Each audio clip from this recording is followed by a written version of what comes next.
Zimbabwe joins the rest of the world in commemorating the World Press Freedom Day, with government reiterating its commitment toward the eradication of polarization in the media through constructive engagements. This year's celebrations are being held under the theme "A Press for the Planet, Journalism in the Face of the Environmental Crisis."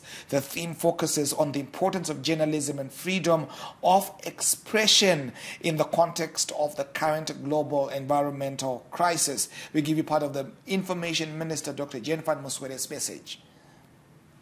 The Second Republic, under the astute leadership of His Excellency President E.D. Mnangagwa, has made tremendous progress in the creation of an enabling environment for the media sector.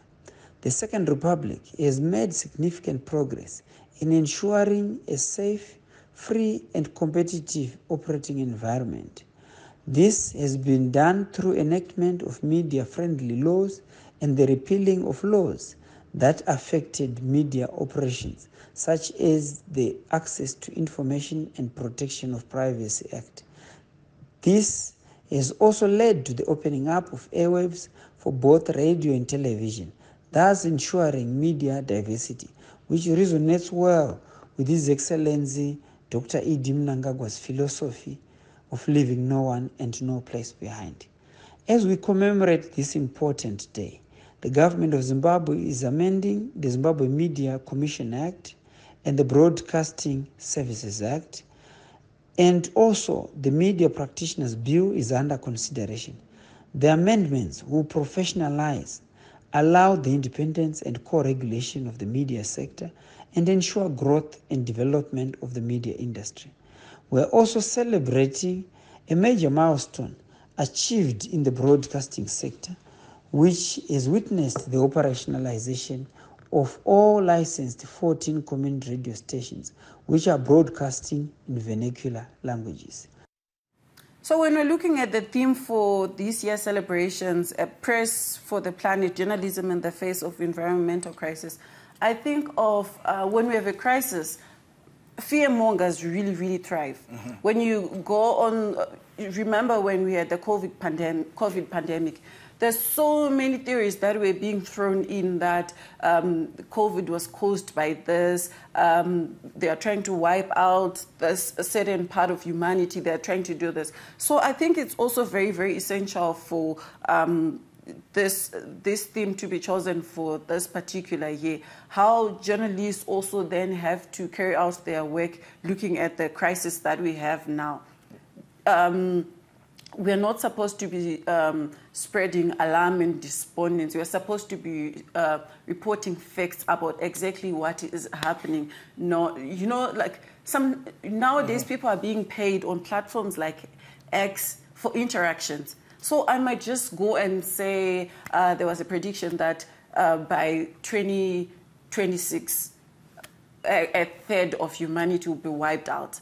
And you get interactions from people asking you, who is your source, or people who are shouting at you. But people, it's like farming. Yeah, because... Yeah. So for us journalists, we have to be responsible to also then to look at our sources and not just run with a story that was reported by somebody who's not verified or peer-reviewed. I agree. Now that you mention platforms like Instagram, like X, and of course the list being endless, there the aspect of responsibility kicks in, because now we've got the advent of citizen journalism, where we're saying that citizen journalism, owing to how there have been advances where digital infrastructure is concerned, anyone can now peddle any narrative on any platform. We've seen cases where an accident occurs and people start circulating images of the deceased, images of the badly injured. So here is where the catch actually is. Much as we've been given that liberty thanks to digital technologies, we ought to act responsibly. It would be irresponsible for us to be peddling nude visuals, as well as violent visuals, as well as visuals of the dead, as that violates the very ethics and the very norms of sound journalism. So So the call not only goes out to journalists that we've got in the country,